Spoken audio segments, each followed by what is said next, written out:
So today we are going to make a giant thing of bubbles. So we've got a half a gallon of water, just regular water, and that's my favorite cranberry juice bottle. These bottles are great because they have a nice little handle on them. So I'm going to put in a funnel here so it's easy to manage. I've got 2 cups of, we call it squeezy, but dishwashing soap. So I used up the rest of the Dawn, and I used Sunlight soap. So let's pour a little of this in first, see if that works. Okay, so it pours in without going crazy. That's good to know.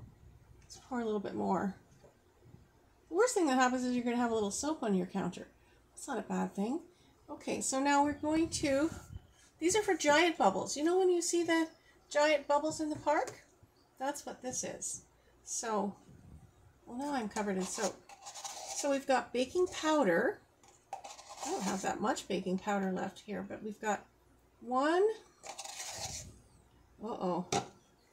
I'm really low on baking powder. We couldn't find it. It must be hidden somewhere. Anyway, that's about 2 tablespoons of baking powder. Get that right off of there. And then 2 tablespoons. It doesn't have to be exact, and now that I'm covered in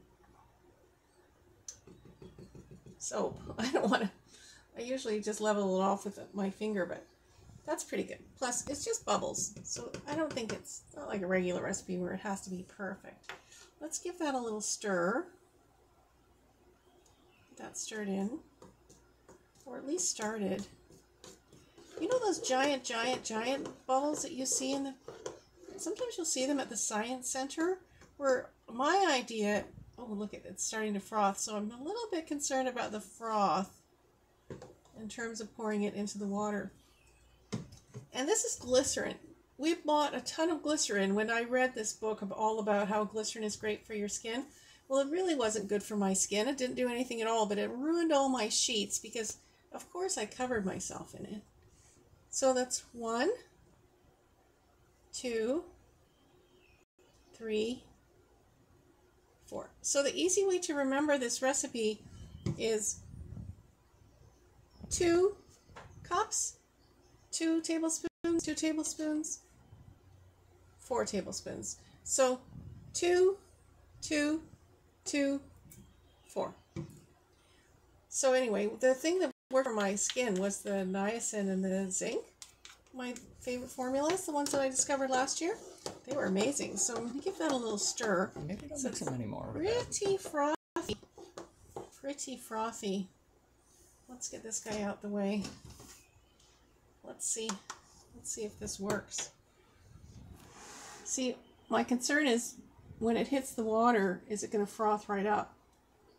So I think if you go slowly enough, it looks like it's going to be okay. And then once the lid is on it, you can give it a good shake. And then you pour it into something else. And then you can make your giant bubbles. I'm making this for my little grandbaby. She's so cute. There we go. So that was pretty easy. That was relatively easy. I'm going to get I've already written bubbles on it so that we know that it's bubbles. We give it a little shake. And then we'll just let it calm down and the bubbles will go away and we'll see if that works. I really hope it does. That would be amazing.